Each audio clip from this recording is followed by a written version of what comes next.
With any Major League Baseball season, there is a brand new opportunity for a player to take their career to new heights. And a lot of times there's players that you didn't even hear of or even recognize were taking their game to new levels. So we need to recognize those players here on 3 Up, 3 Down. Let's go. Now, just an aside for this video, rookies are not considered breakout players. And if you think I missed someone, make sure you comment down below. I left a couple off the list intentionally because they're coming up in a later video. Let's get into it with number 1, Jesus Luzardo, Miami Marlins. Why is Luzardo considered a breakout for me? He's had good years in the past. The fact that he's done it now for 30 starts. He's hitting new career highs that simply weren't taking effect in earlier years. He's been healthy and he has been dominant for the Miami Marlins. He's set career best at time recording with 28 starts, well on his way to over 30. 181 strikeouts, a career best 122 ERA plus, and he is one of the big reasons the Marlins are still in wildcard contention, looking to claim one of those final 2 spots. He has been fantastic because he has been healthy. The talent has always been there. The Athletics gave up on him too soon because of injuries. He's dealt with injuries with Miami as well, but he seems to finally be healthy and finding success at the major league level, and it's fantastic to watch. The next up is the guy who has signed the biggest free agent pitching contract in Tampa Bay Rays history. Yes, Zach Eflin has had a big-time breakout season with the Rays. He was always decent for the Phillies, but he's taken his game to a whole new level in that pitching factory that is Tampa Bay. Career best, 13 wins, 3.47 ERA, 158 strikeouts. The whip has been fantastic, 1.03, one of the best in baseball, and a 1.20 ERA plus. Zach Eflin was always kind of one of those 4 to 4.5 ERA guys. So the fact he's come to the American League and dropped that ERA down by a full run from compared to his normals in his career, that is definitely a breakout season. And Eflin is one of the big reasons why the Rays are still challenging for first place in the American League East and are someone to really watch in the playoffs. We just slipped under the radar here with our next player, Brayan Bello. Actually is not a rookie. He didn't get a lot of innings last season, but he had enough to come off of his rookie deal. And what a season Bello is having. He is really breaking out in Boston in a big way, and I think is going to be a stud for the Red Sox for a long time. The guy that reminds you so much of Pedro Martinez has hit some big career highs already this year. 11 wins, 3.61 ERA is very good and will continue to decrease. 113 strikeouts, 1.28 whip is something he probably still wants to work on, but has been very, very good still this year, and a 1.27 ERA plus. Brayan Bello has essentially carried the starting rotation for the Boston Red Sox this season. I absolutely love to watch him pitch because he reminds me so much of Pedro. Wicked fastball, big time changeup, and a lot of spin and movement on his breaking ball. He has the makings of a potential Cy Young winner down the line. So Brayan Bello has really excelled in Boston. Big time breakout this season. How about one you really didn't expect at the start of the year? Yusei Kikuchi of the Toronto Blue Jays. I love watching Kikuchi. He has a big fastball, a wicked breaking curveball that I love to watch and wish he'd use a little bit more. He's been excellent for the Blue Jays. The issue with him has been they just haven't really used him properly. They take him out of games too early, in my opinion. They need to give him an opportunity to have more length, and he has set some big career highs. Yes, 9 wins is not huge, but it's very good still for him. 3.57 ERA is excellent, especially for a 4th or 5th starter.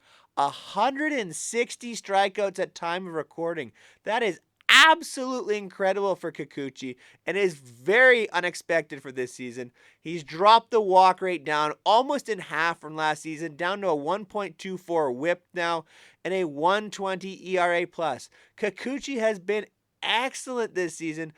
Big time strikeout numbers from a left-handed starter. You just don't see that kind of production in baseball very often. So it's been excellent to see him break out. The question is, can he repeat it next season? One more starter out there that you probably didn't recognize as well, Kyle Bradish of the Baltimore Orioles. Bradish has been fantastic this season. I really thought the Orioles' weakness coming in the season was going to be pitching, in particular starting pitching. But their starting pitching has been pretty good, and Kyle Bradish is one of the big reasons why. 11 wins, 3.03 ERA. That's one of the best in the American League. 145 strikeouts, a very, very solid 1.09 whip, 139 ERA plus, all career highs. Bradish has really excelled in taking his game to the next level, and he might be the game one starter for the Orioles come playoff time. He's been that good for them. Very dominant this season. One I really didn't expect to see coming either. He really has improved on his career norms, so it's been very exciting to see a breakout from Kyle Bradish with the Orioles. 3 Up, 3 Down has hit 400 subscribers. Woo!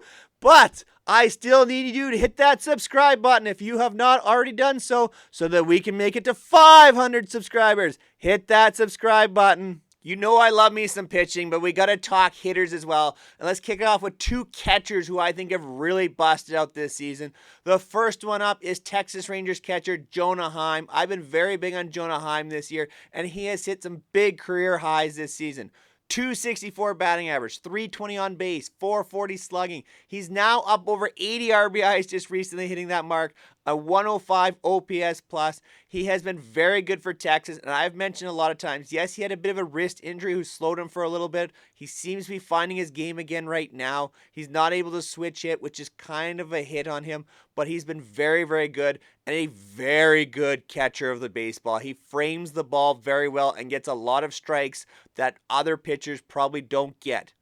So for Jonah Heim, an excellent season. Love what he has brought for the Rangers. You have to think he's going to be one of the top catchers in baseball for a while. He's been very durable and seems to always be behind the plate for the Rangers. So big breakout season for him. The other catcher is Keibert Ruiz with the Washington Nationals.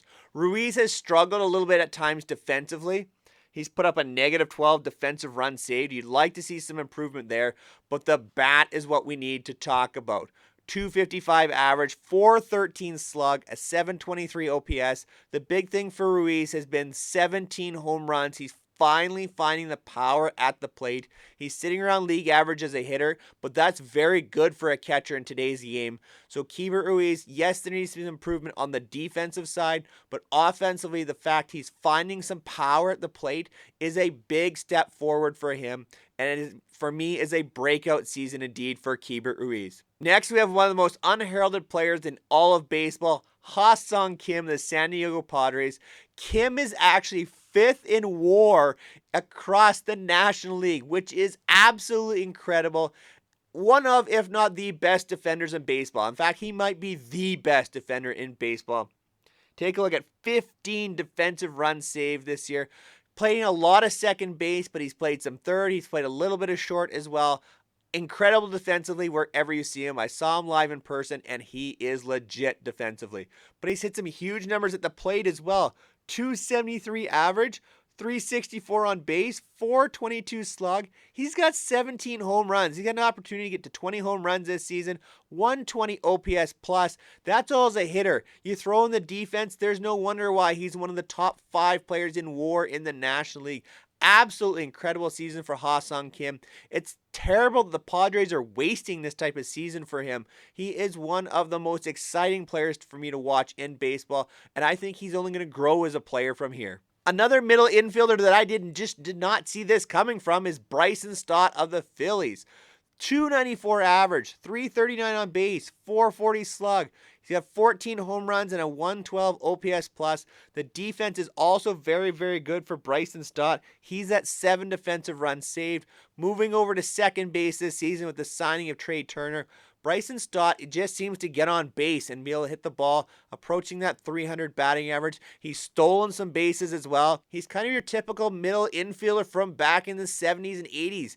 gets on base a fair bit, can run a little bit. He's got a little bit of pop. He does everything fairly well, including play defense. Bryson Stott has really shown a lot of improvements this year. He looked overmatched the plate last year in the playoffs at times, and I think he's really found a home in that Phillies lineup and understands what he is as a hitter at the major league level. So I expect big things moving forward from Bryson Stott, but what a breakout season he's had for the Phillies this year. When you think of the Tampa Bay Rays, you often think of pitching. You think of Randy Arozarena, Yandy Diaz with the offense, but one of the most unheralded guys is having a monster season breaking out for the Rays, and that's Isaac Paredes with the Rays, the third baseman.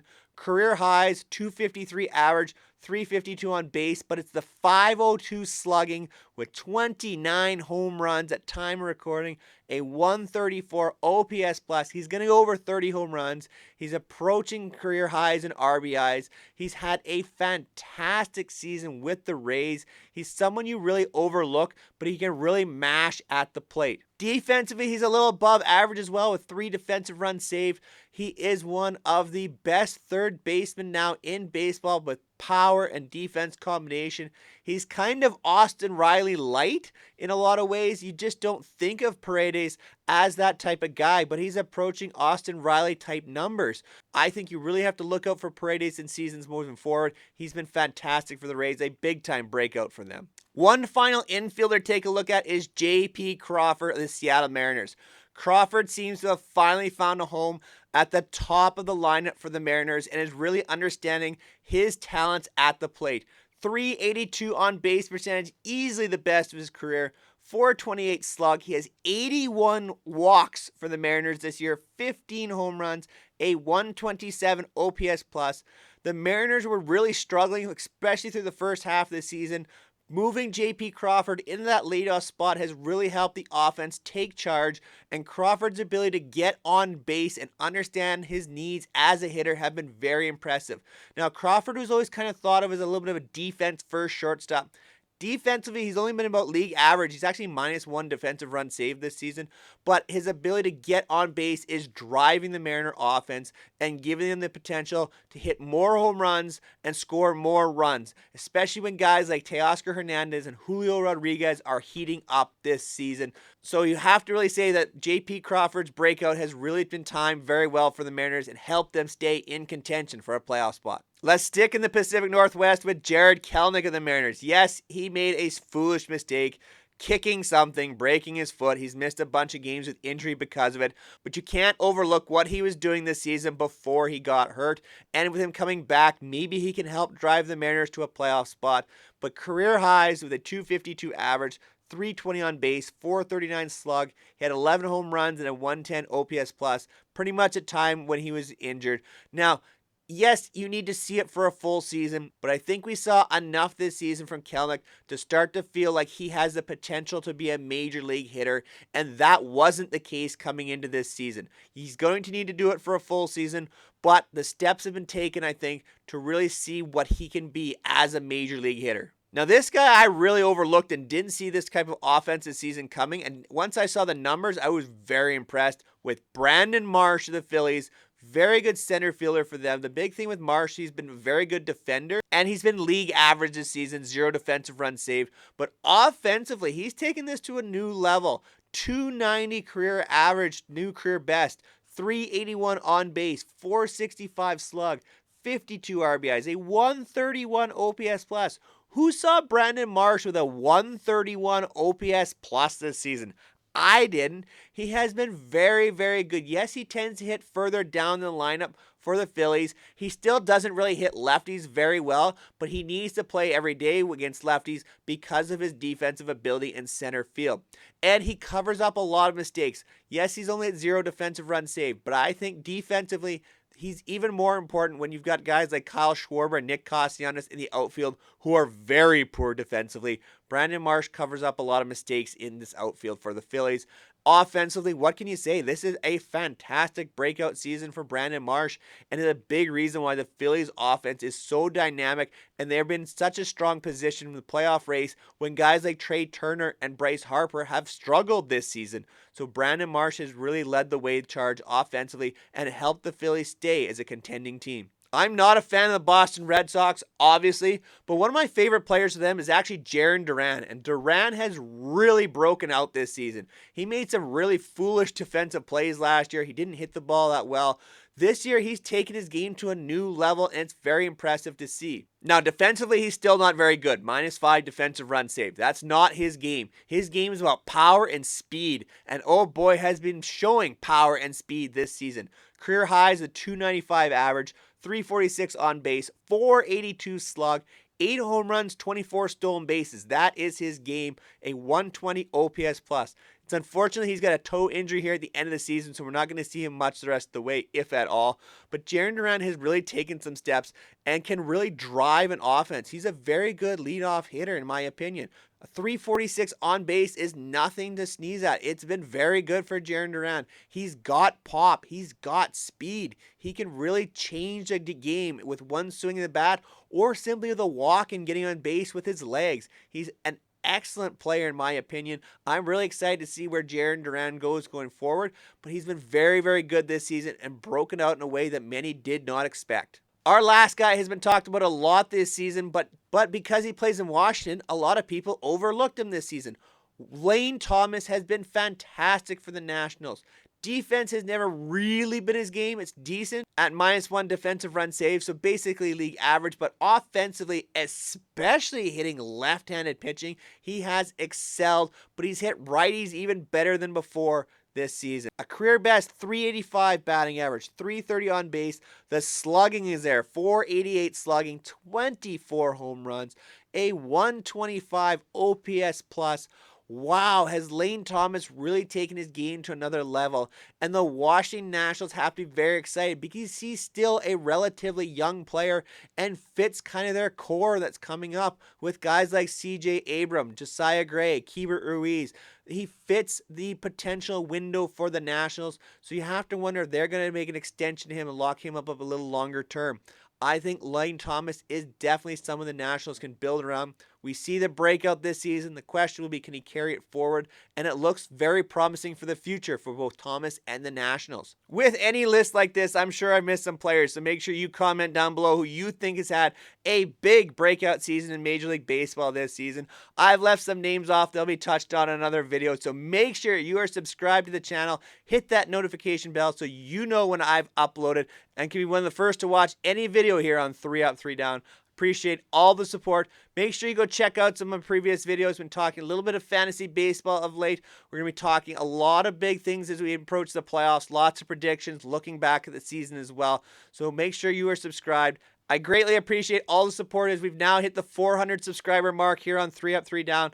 We are pushing for 500, 600, 1,000 subscribers. So let's keep it going. Make sure you share this video with the baseball fan in your life. Until next time, take care, everyone.